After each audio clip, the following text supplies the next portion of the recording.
Es un gusto estar con ustedes Les presento a mi amoroso esposo, José Luis. y yo les presento a mi hermosa esposa, Ana Laura. Juntos formamos la familia Arias Guadarrama. Agradecemos a Dios que nos permite ser co-creadores de la vida y por el fruto de nuestro amor nos bendice con 3 hijos. Laura Elisa, de 20 años. Y nuestro hijo José Luis, de 18 años. Y Ana Daniela, de 13 años. Bueno, pues el día de hoy queremos compartir con ustedes un tema, ¿sí?, con referencia a la vida, ya que estamos celebrando la Semana por la Vida aquí en nuestra diócesis de Tenancingo. Bueno, para comenzar, iniciamos con nuestra oración hacia el Espíritu Santo. En el nombre del Padre, del Hijo, del Espíritu Santo. Amén. Ven Espíritu Santo, llena los corazones de tus fieles y enciende en ellos el fuego de tu amor. Envía, Señor, tu Espíritu, y todas las cosas serán creadas, y se renovará la faz de la tierra.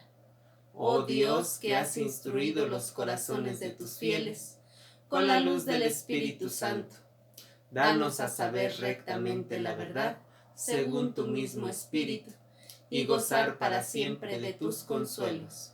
Por Jesucristo nuestro Señor. Amén. Bueno, pues ya hemos invitado al Espíritu Santo para que nos acompañe y que Él sea el que transmita el mensaje para todos ustedes. El tema que vamos a compartir con ustedes se llama Jesús, camino, verdad y vida. Si Jesús es el camino, la verdad y la vida, les queremos preguntar si conocemos ese camino. También queremos saber si conocen la verdad y finalmente cómo está nuestra vida. Son preguntas que nos debemos realizar frecuentemente para reconocer por cuál camino voy, si estoy diciendo la verdad y cómo es mi vida. Bien, muchas veces hemos escuchado esta cita bíblica en la que nos habla de que Jesús es el camino, la verdad y la vida. Bueno, pues ahora queremos compartirles precisamente esta cita bíblica que la encontramos en el Evangelio de San Juan, en el capítulo 14, en los versículos del 1 al 6. Mi esposa nos va a compartir esta cita bíblica. No se turbe. Crean en Dios y crean también en mí. En la casa de mi Padre hay muchas habitaciones. De no ser así, no les habría dicho que voy a prepararles un lugar. Y después de ir y prepararles un lugar, volveré para tomarlos conmigo, para que donde yo esté, estén también ustedes. Para ir a donde yo voy, ustedes ya conocen el camino. Entonces Tomás le dijo: Señor, nosotros no sabemos a dónde vas. ¿Cómo vamos a conocer el camino? Jesús contestó: Yo soy el camino, la verdad y la vida. Nadie va al Padre sino por mí. Palabra del Señor. Gloria a ti, Señor Jesús. Bueno, ¿qué les dice Jesús a sus discípulos? Pues precisamente que ellos ya conocen el camino y el lugar a donde Él va. ¿Pero qué le dice Tomás?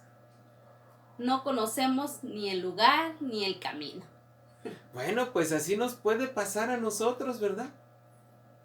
Que a pesar de que Jesús, después de 2021 años, ya que estuvo aquí con nosotros en la tierra, puede ser que alguno de nosotros todavía nos estemos preguntando cuál es el camino, o cuál es el lugar a donde tenemos que ir, o a dónde se fue Jesús. Que no nos vaya a pasar lo que a sus discípulos, que a pesar de que ellos ya habían visto sus obras, habían visto sus milagros, lo conocían de persona a persona, convivieron con él, estuvieron ahí disfrutando de su presencia, llegado este momento, ellos no lograban reconocer a dónde se dirigía Jesús. Bueno, pues para esto será necesario entonces nosotros reconocer que el lugar hacia donde va es a la presencia del Padre. Sí, ahí a lo que nosotros le llamamos el cielo, donde habita el Señor, donde la vida es eterna. Y además nos dice que nos va a preparar un lugar para que nosotros podamos llegar ahí con Él. Bueno, pues ya conocemos el lugar. Creo que a todos nos gustaría estar ahí, porque además Jesús nos ha preparado un lugar para cada uno de nosotros. Ahora va a depender de nosotros que podamos recorrer el camino. Y de eso se va a tratar. Vamos a ver cuál es el camino que Jesús nos deja, que Jesús nos enseña, que Jesús nos da para poder llegar hasta ese lugar. Una parte del camino, vamos a ver que está formada por los 7 sacramentos, por las obras de misericordia espirituales y corporales. Vamos a ir viendo cada uno de estos, Bien, vamos a ver precisamente, ya mi esposa mencionó los 7 sacramentos. Sí, efectivamente, este es uno de los caminos. Y como sabemos, el primer sacramento de la iniciación cristiana, pues es el bautismo. Así es que vamos a ver, la mayoría de nosotros hemos sido bautizados. Y digo la mayoría porque sabemos que ahora con las redes sociales no llega solamente hacia los católicos solamente, sino que también está abierto para todas aquellas personas que en algún momento tienen esa inquietud de acercarse a nuestra iglesia católica, apostólica y romana, y que de alguna manera a lo mejor todavía no están bautizados. Por eso lo menciono. Pero sabemos que nosotros como católicos hemos sido bautizados desde pequeños. Y bueno, ¿de qué se trata el bautismo? El bautismo es el sacramento en el cual se funda nuestra fe misma, que nos injerta como miembros vivos en Cristo y en su iglesia. Nosotros con el bautismo somos inmersos en esa fuente inagotable de vida que es la muerte de Jesús, el más grande acto de amor de toda la historia. Y gracias a ese amor podemos vivir una vida nueva. No ya en poder del mal o del pecado y de la muerte, sino en la comunión con Dios y con los hermanos. Así es que Jesús también lo dijo: el que no nace del agua y del Espíritu no podrá entrar en el reino de los cielos. Ahí está marcado el camino que Jesús nos va dejando, ¿verdad? Bueno, pues veamos ahora el siguiente sacramento. Va a ser el sacramento de la confirmación. A través del óleo llamado Sagrado Crisma, somos conformados con el poder del Espíritu a Jesucristo, quien es el único y auténtico ungido, el Mesías, el Santo de Dios. El término confirmación nos recuerda que este sacramento aporta un crecimiento de la gracia bautismal, nos une más firmemente a Cristo, conduce a su realización nuestro vínculo con la Iglesia, nos concede una fuerza especial del Espíritu Santo para difundir y defender la fe, para confesar el nombre de Cristo y para no avergonzarnos nunca de su cruz. Efectivamente, también tenemos que recordar que en la confirmación recibimos de manera plena a los 7 dones del Espíritu Santo, quienes nos ayudarán también en este recorrido. Sí, durante este camino al cual nosotros estaremos realizando. Bueno, pasemos ahora al siguiente sacramento que son con los 3 sacramentos de la iniciación cristiana. El sacramento de la comunión o de la Eucaristía. La Eucaristía constituye la cumbre de la acción de salvación de Dios. El Señor Jesús, haciéndose pan partido para nosotros, nos deja toda su misericordia y su amor, de tal modo que renueva nuestro corazón, nuestra existencia y nuestro modo de relacionarnos con Él y con los hermanos. Y bueno, pues recuerden que a los discípulos en la última cena, precisamente, donde instituye precisamente la Eucaristía, ¿sí?, nos pide, hagan esto en conmemoración mía. No solamente por recordarlo, sino por vivir nuevamente ese momento en el que Él, en cada momento de la consagración durante la Eucaristía, se hace presente, pero lo más importante, que se nos da como alimento. Y es un gran alimento que nos va a ayudar precisamente para recorrer este camino. Pues ahora veamos el sacramento de la reconciliación. Es un sacramento de curación. Cuando yo voy a confesarme, es para sanarme, curar mi alma, sanar el corazón y algo que hice y no funcionó bien. La imagen bíblica que mejor los expresa este sacramento es un vínculo profundo. Es el episodio del perdón y de la curación del paralítico, donde el Señor Jesús se revela al mismo tiempo médico de las almas y los cuerpos. Efectivamente, con este sacramento no solamente sanamos el alma, sino que también el cuerpo, puesto que parte de la enfermedad también proviene del pecado. Sí, ese pecado que nos lleva inicialmente a la desobediencia, pero sobre todo a alejarnos del Señor. Y al estar lejos del Señor, el demonio se apodera de nosotros, toma nuestra vida, lo cual provoca que nosotros caigamos precisamente en situaciones en las que descuidemos nuestra propia salud física y espiritual. Y es ahí donde Jesús, a la hora de darnos el sacramento de la reconciliación, cuando envía a sus apóstoles y les dice: vayan por todo el mundo y prediquen el Evangelio, y todo lo que ustedes desaten aquí en la tierra quedará desatado en el cielo. Es decir, todo lo que perdonen aquí también quedará perdonado en el cielo. Así es que ahí tenemos nuevamente este camino que el Señor nos ha ido marcando. ¿Sí? El Señor Jesús nos dejó todo bien preciso. Solo falta que nosotros querramos seguir este camino y continuar en él. Otro de los sacramentos es la unción de los enfermos. Es Jesús mismo quien llega para aliviar al enfermo, para darle fuerza, para darle esperanza, para ayudarle, también para perdonar los pecados. Esto es muy hermoso.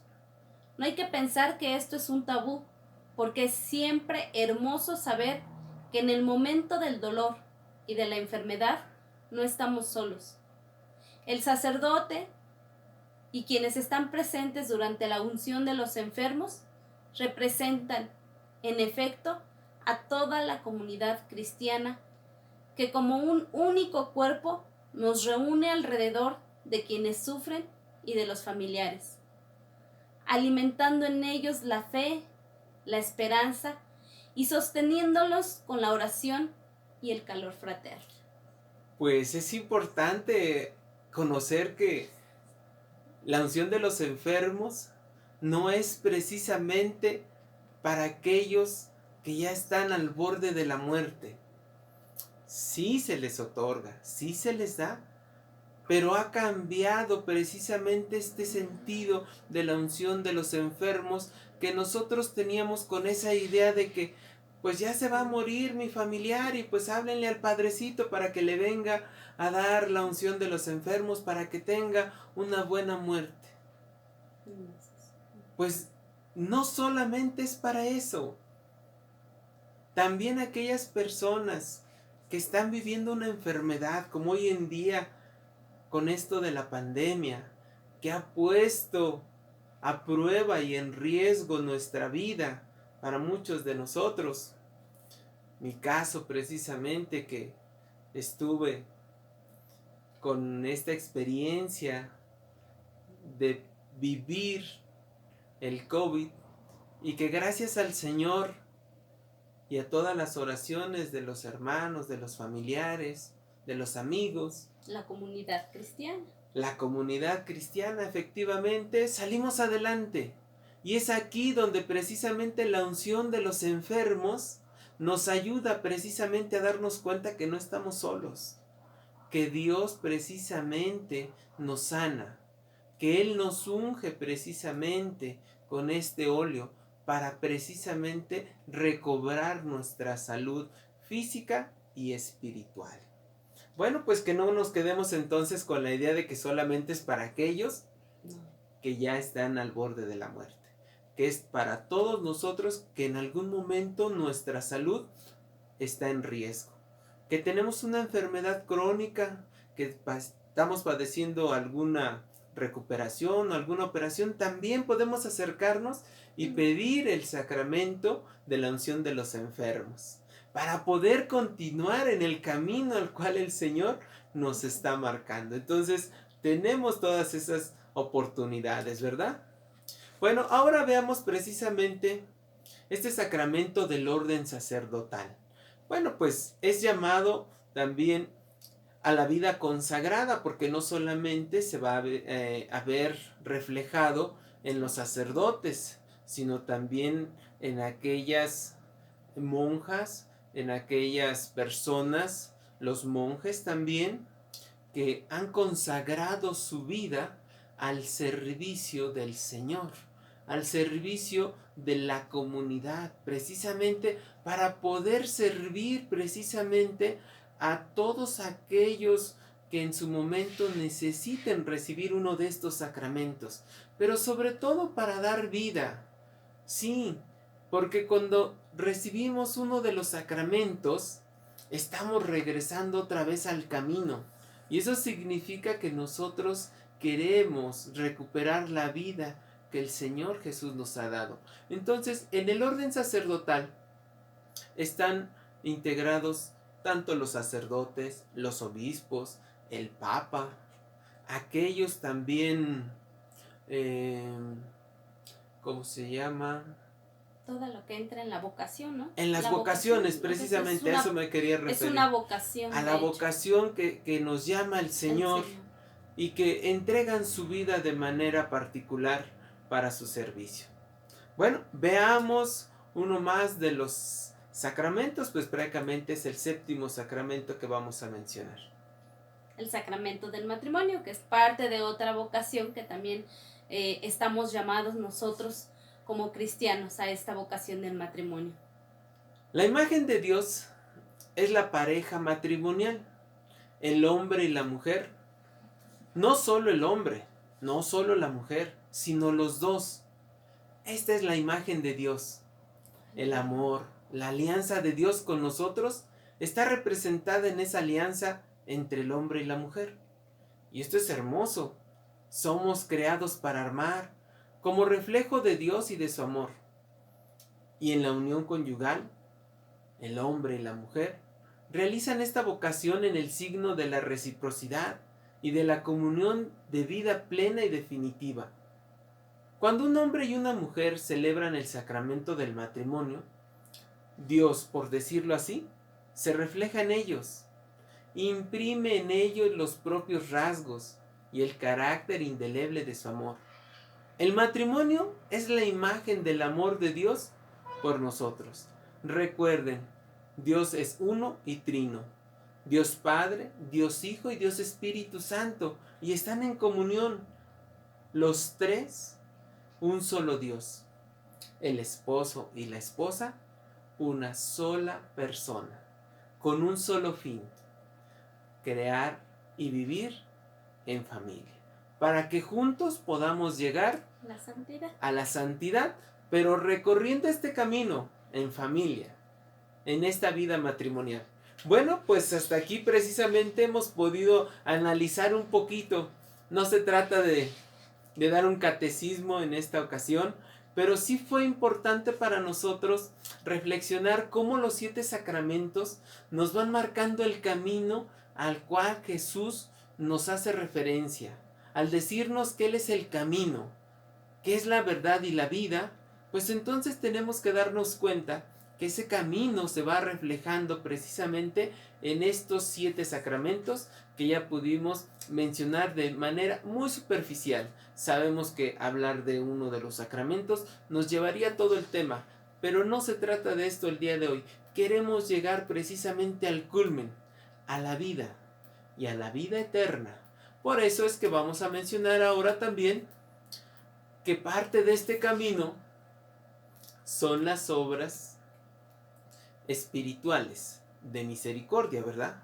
Estas obras de misericordia que vamos a mencionar a continuación, será importante que podamos irlas practicando con mucha frecuencia, para que eso nos permita que nuestro camino realmente pueda ser disfrutado, pueda ser vivido con plenitud. Veamos cuáles son estas obras de misericordia espirituales. Pues la primera es enseñar al que no sabe. La segunda es dar un buen consejo al que lo necesita. Corregir al que está en error. Perdonar al que te injuria. Consolar al triste. Sufrir con paciencia los defectos de los demás. Y rogar a Dios por vivos y difuntos. Bueno, pues como ven, las obras de misericordia espirituales pues no son complicadas, no son difíciles. A veces no nos damos cuenta que las estamos realizando.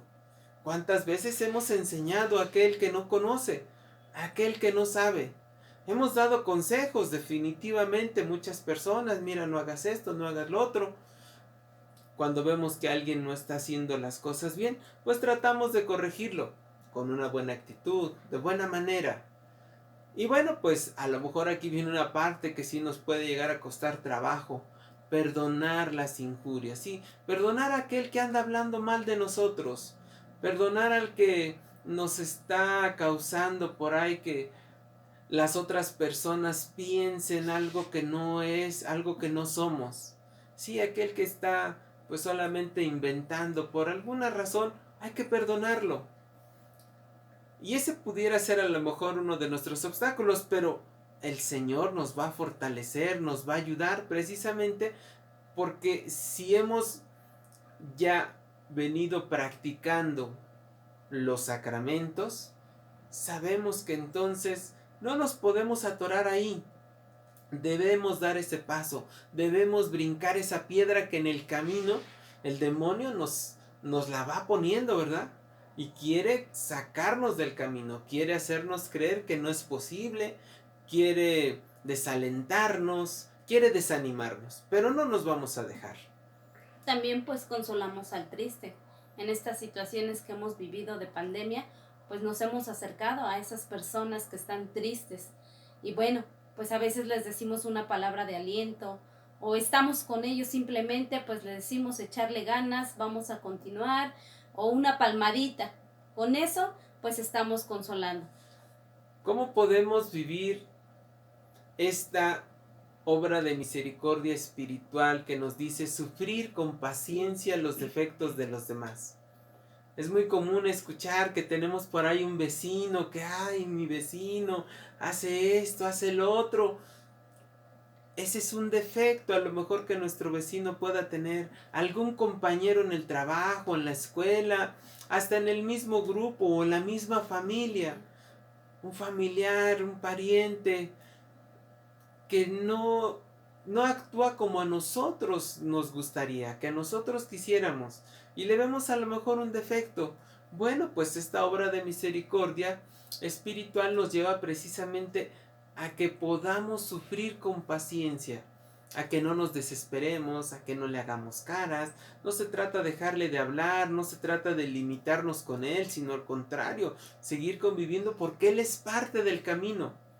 Pero que esa tolerancia que nosotros tengamos con él, esa paciencia, el ponernos en los zapatos del otro, ayudará para que le podamos tener esa paciencia, y si es necesario sufrir esos defectos, bueno, pues hay que aguantarlos, pero por amor, que realmente se han ofrecido, si no, pues ahora sí que entre dientes decir, ay, ya viene el vecino, ahí viene fulanito, y cómo me fastidia, ¿verdad? No, al contrario, bueno, pues vamos a ofrecerlo al Señor. Y bueno, pues la última obra de misericordia siempre lo estamos haciendo. Siempre escuchamos en las celebraciones por las benditas ánimas del purgatorio, pero también escuchamos el agradecimiento por haber sanado, por haber curado a algún familiar, a alguna otra persona. Entonces, en todo momento está presente el rogar a Dios por vivos y difuntos. Bueno, pues estas son las 7 obras de misericordia espirituales que siguen siendo parte de este camino. Y bueno, pues de igual manera comentarles, solamente las estamos mencionando de manera superficial. Ojalá y más adelante tengamos la oportunidad de que a través de estos temas de, de la vida, de la familia, en nuestra diócesis, podamos enriquecer un poquito más la forma en que podemos trabajar y fortalecer nuestras obras de misericordia espirituales. Pero bueno, también recordemos que tenemos las obras de misericordia corporales, las cuales, bueno, vamos a ir mencionando y vamos a dar algún ejemplo muy breve para que tratemos de entenderla mejor.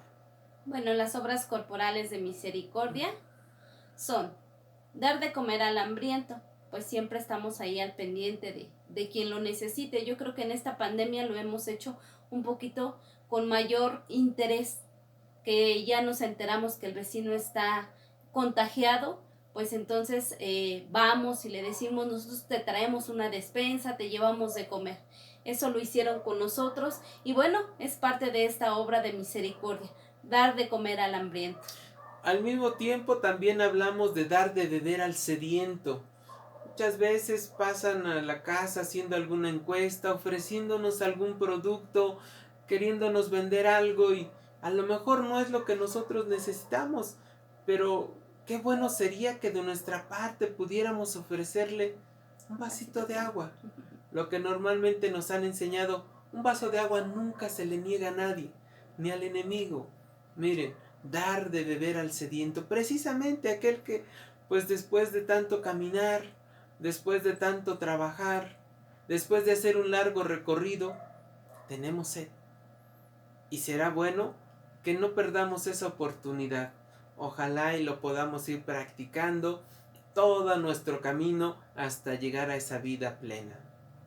La tercera obra de misericordia es dar posada al necesitado. Y bueno, esto lo hacemos cuando de otros lugares nos visitan, que ya vienen algunos misioneros, algunos algunos grupos de la iglesia, entonces pues damos esa hospitalidad, les damos posada al que lo necesite en ese momento.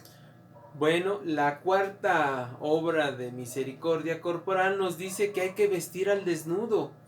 Hoy en día podemos ver gente que anda en la calle, que no tiene un hogar, por una o por otra razón que no nos toca a nosotros cuestionar. Será importante ver también a lo mejor en nuestro closet, en nuestro ropero. Hay ropa que a veces ya tiene más de un año que ya no nos ponemos, o a lo mejor ropa que ya no nos queda. No que sea una ropa que dijéramos, no, pues esta ya se rompió y pues ya no la quiero y ahora sí la voy a regalar. No, vale la pena también dar aquella ropa que está en buen estado, desprendernos de algo que de alguna manera sí nos va a costar, sí nos va a doler de cierta manera, pero si lo hacemos con amor, ese dolor, esa situación que se nos puede presentar de querer darla o no darla, se la podemos ofrecer al Señor precisamente para que Él nos pueda ayudar a continuar en este camino y que se nos tome en cuenta. La quinta obra de misericordia, pues ahorita lo hemos visto mucho, visitar al enfermo. A lo mejor le añadiríamos visitar y llamar al enfermo por esta situación de la pandemia. A lo mejor no lo visitamos, pero a veces la llamadita, ahorita con tantas redes sociales que tenemos, el celular que ya no falta en casa, pues le mandamos mensajito, ¿cómo estás? ¿Cómo sigues? Ánimo, tú puedes. Eso es visitar al enfermo, estar al pendiente de su salud durante todo este tiempo. Claro que sí. Veamos también que tenemos la oportunidad también de acercarnos a nuestros hermanos, a nuestros familiares o amigos que se encuentran presos. Y no solamente a los propios, definitivamente por ahí tenemos que empezar, pero sí que pudiéramos hacer alguna obra de misericordia socorriendo a los presos precisamente. Por lo menos aquí en nuestra parroquia, San Francisco de Asís, donde pues tenemos estos pastorales. Las pastorales de penitencia. La pastoral penitenciaria. La pastoral penitenciaria, la que está en contacto directamente con los penales aquí en Tenancingo, pues muchas veces nos han hecho la invitación para que podamos apoyar con artículos de higiene, que es lo que comúnmente ellos pues están ocupando, como cada uno de nosotros, que tengan esa vida digna, independientemente de su situación. A nosotros no nos toca juzgarlo, al contrario, tenemos que verlos como los hermanos, ¿verdad? Y bueno, pues qué bueno que a través de estos medios nosotros podemos precisamente compartir con ustedes esa experiencia, esa oportunidad de que también ustedes conozcan que hay otras pastorales que están atendiendo todo esto que a veces pues no se da a conocer, ¿verdad? Bueno, veamos la última obra de misericordia corporal. Pues esta obra de misericordia pues es muy importante. A lo mejor en esta pandemia no lo hemos hecho, es enterrar a los muertos. Por la misma situación, muchas personas pues tienen ahí las cenizas de sus familiares, pero es importante llevarlos a un lugar adecuado, un lugar así como nosotros tenemos nuestra casa, nuestro cuarto, nuestra cocina, nuestra sala, también las cenizas necesitan estar en un lugar adecuado. A lo mejor no hemos enterrado a nuestros muertos, porque entonces no estaríamos cumpliendo con esta obra de misericordia corporal. Efectivamente, pues todo esto nos lleva a darnos cuenta que es parte de lo que el camino hacia la vida, hacia la verdad, nos pide que realicemos. Y que de esta manera precisamente nosotros podamos cumplir con ellos. No nos confiemos pensando en que, pues como ahora mi difunto, mi familiar que falleció, me lo entregaron en una cajita en cenizas, pues ahora me lo voy a quedar aquí en mi casa. Como pues no hay necesidad de enterrarlo, eso es lo que creemos, pero en realidad sí.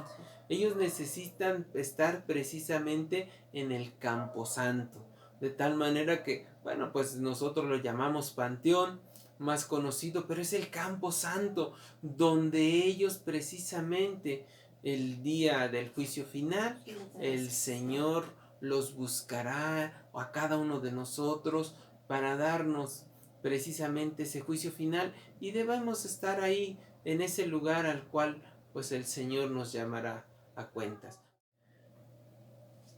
Veamos que el practicar las obras de misericordia, sean espirituales, sean corporales, también nos dan un beneficio para este recorrido en nuestro camino, precisamente porque al irlas practicando, el Señor nos va enseñando cómo es estar cerca de nuestro hermano, el estar unidos hombro con hombro, el apoyarnos en las diferentes situaciones, sin estar cuestionando a nadie, sino haciéndolo por amor, sin ningún interés.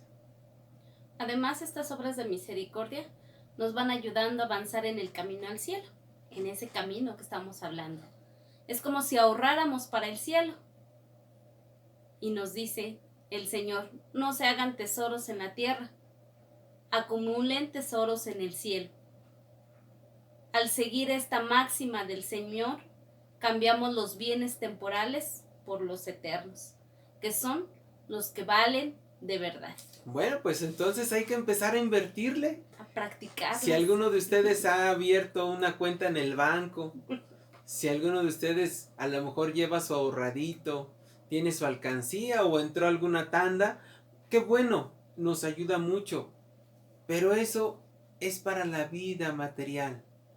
La pregunta es, ¿ya abriste una cuenta en el cielo? ¿Tienes tu alcancía en el cielo? ¿Entraste a la tanda con el Señor? El Señor nos da las oportunidades a través de estas obras de misericordia corporales, a través de la vivencia de los sacramentos que ya mencionamos y que son parte de lo que es el camino al cual el Señor nos está precisamente haciendo referencia.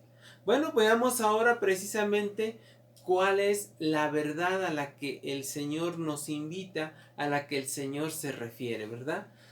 Si yo le creo a Jesús porque dice la verdad, entonces mi vida en la tierra tendrá una esperanza de que al final del camino encontrará la vida y será una vida eterna. Finalmente, la vida de un católico gira alrededor del principio de crecer en la gracia y en el conocimiento de nuestro Señor y Salvador Jesucristo. Esto nos enseña que la vida abundante es un proceso continuo de aprendizaje, de práctica y maduración, así como de fracasos, recuperación, adaptación, perseverancia y superación. Aunque somos naturalmente deseosos de cosas materiales, como católicos, nuestra perspectiva de la vida debe ser revolucionada. La verdadera vida abundante consiste en la abundancia de amor, gozo, paz y el resto del fruto del Espíritu. No en una abundancia de cosas, sino en una vida que es eterna. Y por lo tanto, nuestro interés está en el eterno, no en lo temporal. Pues precisamente queremos llegar a esa mansión a la que Jesús se ha adelantado a prepararnos, a donde el Padre nos va a recibir con los brazos abiertos, donde lo podremos conocer y ver cara a cara. Recuerden que ya en el cielo ya no hay tiempo, no hay momento, es eterno. Y esa es la vida a la que todos nosotros añoramos, esa vida eterna. Y bueno, pues ahora queremos compartirles precisamente una reflexión que hemos escuchado en el Evangelio del domingo pasado del Padre Ricardo López Díaz, de la cual precisamente nos habla de cómo pues podemos ver la vida y la muerte, porque precisamente ese es el paso, la muerte. Aunque muchas veces nosotros creemos que es todo lo contrario, ¿verdad? Lo contrario a la vida, a la muerte. Incluso hemos escuchado decir que todo tiene remedio menos la muerte. Pero Jesús nos enseña que no es así, que también la muerte tiene un remedio y que precisamente es eso que todos nosotros hemos podido ir realizando a través de nuestro camino. Si yo he actuado bien, si yo he seguido el camino, si yo he vivido mis sacramentos, he practicado las obras de misericordia, pues claro que entonces el Señor podrá recibirme. Pero si yo no he vivido los sacramentos, si yo no he practicado las obras de misericordia, pues es como llegar al banco y decirle vengo por mis intereses. Cuando el banco me dice, oiga señor, pero usted vino, abrió su cuenta, pero nunca vino a depositar dinero. Así es que, ¿qué intereses le puedo yo entregar a usted si nunca ha invertido? Bueno, pues así nos puede ocurrir a nosotros ese día final. Pues queremos compartir entonces esta reflexión que nos ha parecido muy interesante, muy importante. Y bueno, pues para poder entender lo que es realmente la vida, ¿no? Y el padre decía que tenía dos buenas noticias. Una buena y la otra mala. Claro que sí. ¿Cuál va a ser la noticia buena?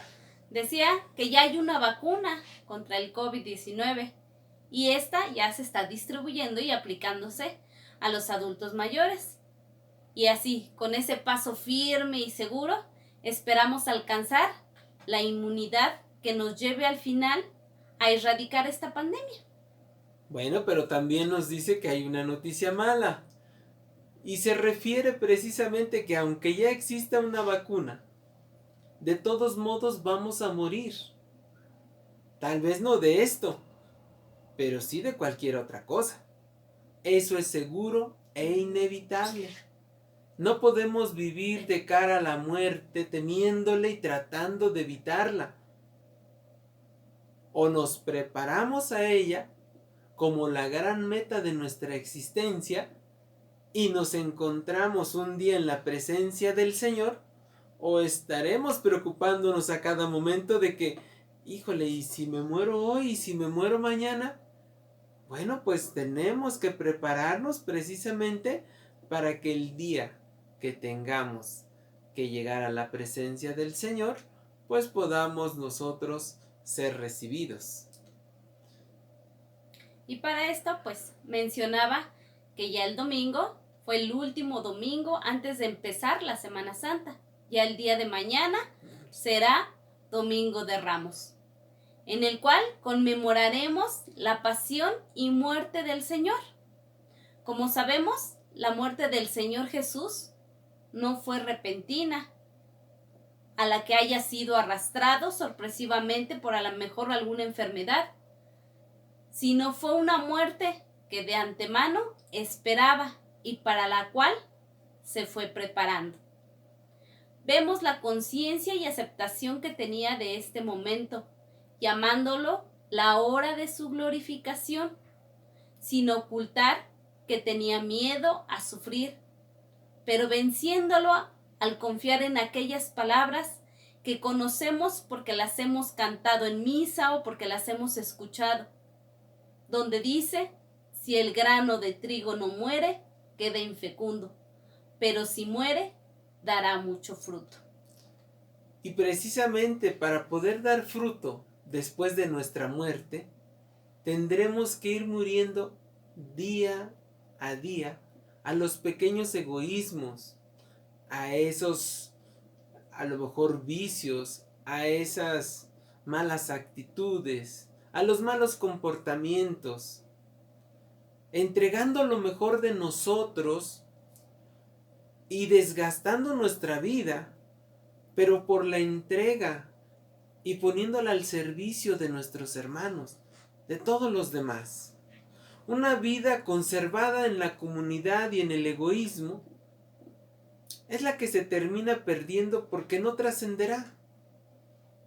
La muerte será para él una verdadera tragedia, porque construyó únicamente para este mundo que no pasa, aquí se queda.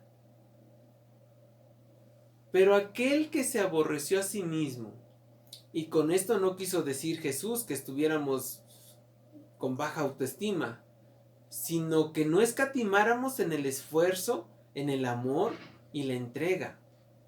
Esta vida nos habremos desgastado, pero a la muerte llegaremos con la gran meta de este camino terrenal y el comienzo de la vida eterna.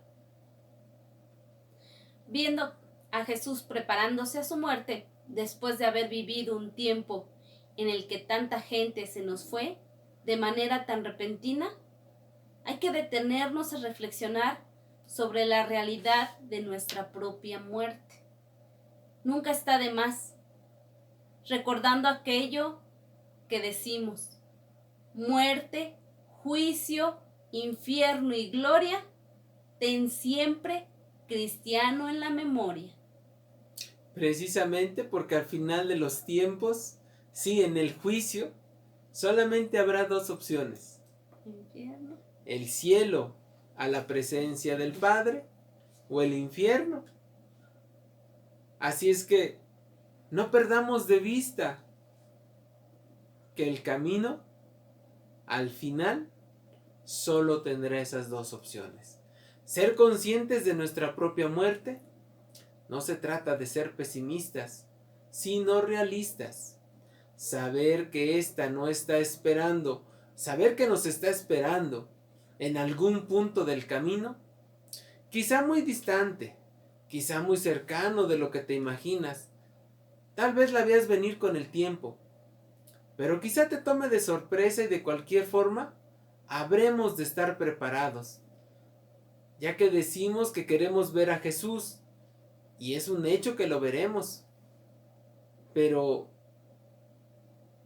al vuelo de la muerte, podríamos verlo diciéndonos: vengan benditos de mi Padre, siervos fieles, a tomar parte del descanso de su Señor.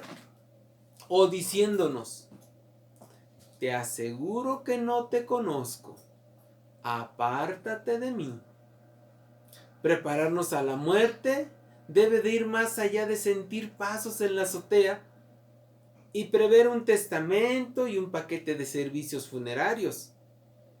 Significa vivir de tal manera que si en este mismo día el Señor nos llamara a su presencia, podamos comparecer habiendo sido fieles a nuestra misión, a nuestra vocación, habiendo amado y dejando la semilla del bien en el prójimo. Acabamos de celebrar la fiesta de San José y lo llamamos también, o lo conocemos también, el patrono de la buena muerte, porque así lo consideramos por haber tenido la muerte ideal de todo cristiano. Es esa muerte que todos quisiéramos tener. ¿Por qué? Porque habiendo cumplida su misión en la vida y sobre todo teniendo a Jesús y a María consigo, imagínense qué muerte tan buena tuvo. Y esa es la que nosotros quisiéramos tener. Entonces, hay que pedir la gracia de una buena muerte, pero también hay que definir qué es lo que entendemos por buena muerte. Y la buena muerte significa quizás una muerte sin dolor, o que sea rápida, o que no sea una muerte repentina, o quizás morir viejo o joven, o quizás recibir los sacramentos. A eso pensamos que es una buena muerte. Pero a lo mejor muchas veces no se podrá tener todo esto. Y eso no significa que no se haya tenido una buena muerte.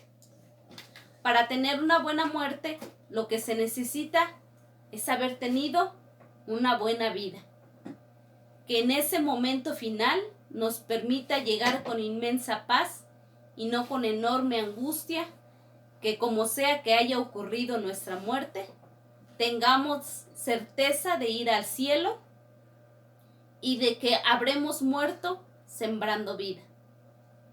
No pienses en la muerte para temerle, sino para dejar de temerle. Piensa en la de tus seres queridos, para que aprendas a valorarlos y amarlos en vida y no a lamentarnos cuando ya no estén. Piensa en la propia, no para atraerla, sino para dirigirte a ella como el momento más glorioso y ansiado de tu existencia. Pues vean cómo el Padre nos invita precisamente a reflexionar en que para poder llegar a esa vida eterna, pues tenemos que llegar a la muerte. Y es esa la que nos va a ayudar precisamente a valorar lo que hoy tenemos. A través de estos días, pues ya prácticamente un año de haber iniciado la pandemia y que hemos podido valorar tantas cosas que antes de que esto ocurriera lo podíamos realizar, como esa libertad de salir a la calle, como esa libertad de poder saludar a los demás, de poder estar en reuniones, en fiestas, en nuestras Eucaristías, y que no lo hemos podido lograr porque ahora tenemos que cuidarnos, tenemos que prever, precisamente para cuidar esta vida, pero que esta vida es la que nos permite realizar ese camino, y que esta vida la debemos también de cuidar, no la debemos de menospreciar, Tampoco queremos llegar a ese punto de decir esta vida no vale, no importa. No, sí. De esta vida dependerá que nosotros podamos llegar a esa vida eterna. De aquí que nosotros entonces les invitamos para que día con día vivamos como si fuera el último de nuestra vida terrenal. Como si fuera el momento en que el Señor nos va a llamar a su presencia y nos va a pedir cuentas de todo lo que nos ha dado, de todas esas oportunidades, de lo que hicimos. Así es que si nosotros nos esforzamos por celebrar nuestros sacramentos, por realizar nuestras obras de misericordia, por estar atentos a las necesidades de nuestros hermanos, de nuestra familia, podremos estar entonces preparados para que llegado el momento de nuestra muerte, podamos estar tranquilos y ser conscientes de que hemos hecho todo lo que estuvo a nuestro alcance para llegar a la presencia del Señor. Y bueno, pues ahora ya conocemos cuál es el camino, ya sabemos quién es la verdad, pero sobre todo ya conocemos que más allá de la muerte hay algo más valioso, que es estar en la presencia de Jesús, que es esa nueva vida que tenemos, que trabajemos para ello, que no solamente trabajar aquí por trabajar o ganar esos tesoros, sino voltear hacia el cielo y ganar mejor esos tesoros de ahí arriba, para tener esa vida en plenitud, trascendental. Ya conocemos ahora cuál es el camino. Práctica. Agradecemos su presencia, agradecemos su tiempo, el interés por estos temas para valorar más la vida. Y los invitamos a continuar participando en este día. A las 12 se realizará el Rosario por la vida. Y no olviden, Jesús es el camino, la verdad y la vida.